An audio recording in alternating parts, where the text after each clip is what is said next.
কালি মই কেইটামান টেলিভিশনত এটা ডিবেট দেখিছিলো যে তৃতীয় আৰু চতুৰ্থ শ্ৰেণীৰ চাকৰিত এপিএসসিৰ ধৰণে পৰীক্ষা কিয় হ'ব লাগে দৰাচলতে আসল কথাটো হল যে আমি এপিএসসিৰ ষ্টেণ্ডাৰ্ডৰ প্ৰশ্ন কাটিব খোজা নাই এপিএসসিৰ ধৰণৰ পৰীক্ষা তাৰমানে প্ৰথম প্ৰিলিমছ হ'ব তাৰ পিছত মেইনছ হ'ব আৰু তাৰ পিছত আমাৰ ভাইবা হ'ব কিন্তু পৰীক্ষাৰ প্ৰশ্নৰ ষ্টেণ্ডাৰ্ড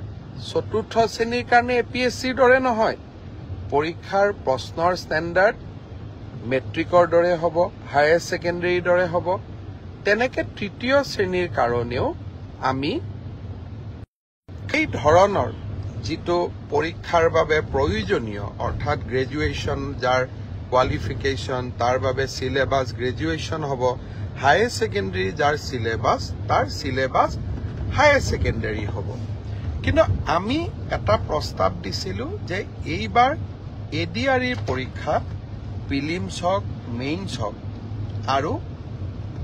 ইন্টাৰভিউ হওক কিয় কৈছিলো আপোনালোকে জানি আচৰিত হ'ব যে ৭,০০০ পোষ্টৰ ভিতৰত এটা পোষ্ট আছে যাৰ কোৱালিফিকেশ্যন হায়াৰ সেকেন্ডাৰী আৰু সেই শিতানত ৩,৭০০ পোষ্ট আছে তাৰ বিপৰীতে ১১ লাখ ল'ৰা ছোৱালীয়ে আবেদন কৰিছে ১১ লাখ ল'ৰা ছোৱালীক যেতিয়া আমি পৰীক্ষা পাতিব যাম এটা পৰীক্ষা কেন্দ্ৰত যদি ৫০০কৈও আমি ল'ৰা ছোৱালী বহাৰ সুবিধা দিওঁ আমাক ২১০০ পৰীক্ষা কেন্দ্ৰ লাগিব আৰু ২১০০ পৰীক্ষা কেন্দ্ৰ সমানে এটা পৰীক্ষাৰ কোৱালিটি মেইনটেইন কৰাটো অসম্ভৱ প্ৰত্যাহ্বানমূলক হৈ পৰে যেতিয়া আমি 2100 পৰীক্ষা কেন্দ্ৰত আমি পৰীক্ষা পাতিম কৰবাত ইনভিজিলেটৰজন ইমান ভাল কোৱালিটিৰ নহব পাৰে কৰবাত লিকেজ থাকিব পাৰে কৰবাত চাকৰিত ইজনে সিজনক সহায় কৰাৰো অভিযোগ থাকিব যদি আমি প্ৰিলিমছত এই অভাৱ বা অভিযোগ যিসমূহ থাকিসমূহৰ পৰা আমি যেতিয়া প্ৰিলিমছৰ পৰীক্ষাৰ ফলাফল দিম প্ৰিলিমছত ১ লাখ ল'ৰা ছোৱালীয়ে পাছ কৰিব আৰু ১ লাখ ল'ৰা ছোৱালীক আমি যেতিয়া মেইনছ পৰীক্ষা পাতিম তেতিয়া তাত পৰীক্ষাৰ কোৱালিটিটো আমি খুব সূক্ষ্মভাৱে মেইনটেইন কৰিব পাৰিম অৰ্থাৎ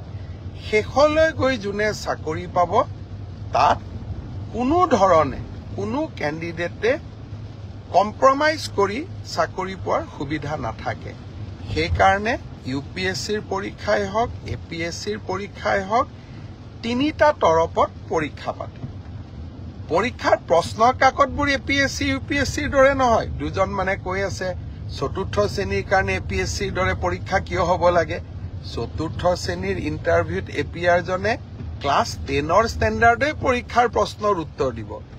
কিন্তু প্ৰিলিমছ আৰু মেইনছৰ মাজেদি যেতিয়া সৰকি আহিব তেতিয়া চাকৰি যোগ্যজনে পাব মোৰ এটাই লক্ষ্য আছিলে যে চাকৰি যাতে যোগ্যজনক বাদ দি আন কোনোৱেও নাপায় কাৰণ চৰকাৰী চাকৰি যোগ্যতাৰ আধাৰত হলে আমাৰ ছাত্ৰ ছাত্ৰীসকলৰ শিক্ষা ব্যৱস্থাৰ ওপৰত আস্থা উভতি আহে যোৱাবাৰ আমাৰ এটা পৰীক্ষাত কেণ্ডিডেট আছিল ৬ লাখ এইবাৰ এটা পৰীক্ষাত হ'ব আমাৰ কেণ্ডিডেট ১১ লাখ প্ৰিলিমছ মেইনছৰ মাজেদি আমি আহিলে আমাৰ বহুখিনি চেক এণ্ড বেলেন্স আমি কৰিব পাৰিলোহেঁতেন কিন্তু যি নহওক মই বিশ্বাস কৰোঁ যে চৰকাৰৰ সিদ্ধান্ত যিমান হওক আমি বিতৰ্কৰ ঊৰ্ধত ৰাখিব লাগে দুই এজন ৰাজনৈতিক দলে হওক বা আমাক বেয়া পোৱা দুই এজন ব্যক্তিয়ে হওক চৰকাৰৰ প্ৰতিটো কথাতে তেওঁলোকে বিতৰ্ক হোৱাটো বিচাৰে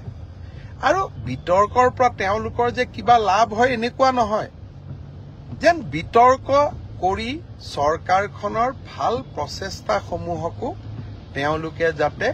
কৰবাত নিগেটিভিটিলৈকে ৰূপান্তৰ কৰিব পাৰে সেইবাবে ময়ো সাৱধানে থাকিব খুজিছো এইবাৰ আমি প্ৰিলিমিনাৰী পৰীক্ষা নাপাতো মেইনছ আৰু ভাইভা ভচিৰ মাজেদিয়ে আমি পৰীক্ষাৰ ৰিজাল্ট দিম অৱশ্যে 11 লাখ ছাত্ৰ ছাত্ৰীয়ে যেতিয়া 2100 পৰীক্ষা কেন্দ্ৰত পৰীক্ষা দিব ই এটা ভীষণ প্ৰত্যাহ্বানমূলক হ'ব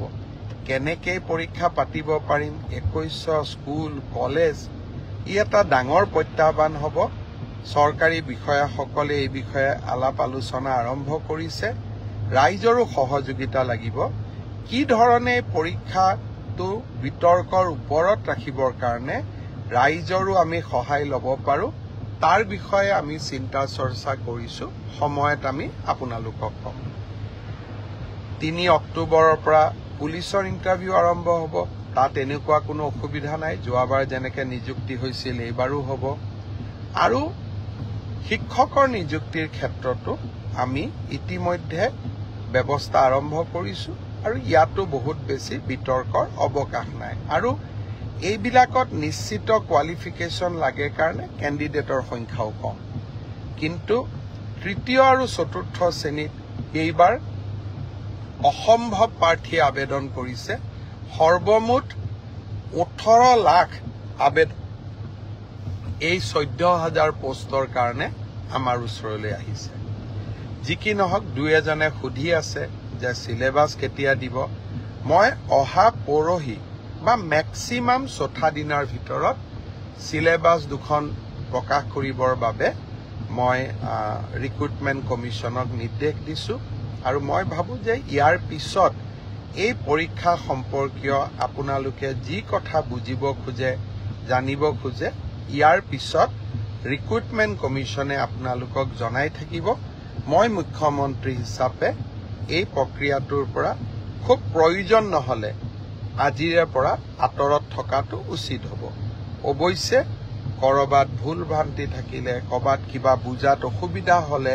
কৰবাত স্পষ্টীকৰণৰ প্ৰয়োজন হলে নিশ্চয় মই আপোনালোকক এই ধৰণে ফেচবুক লাইভে হওক বা সাংবাদিক মেলত আহি আপোনালোকক মই বুজাবৰ বাবে বা আপোনালোকক চৰকাৰৰ স্থিতি স্পষ্ট কৰিবৰ বাবে মই চেষ্টা কৰিম বানপানী গোটেই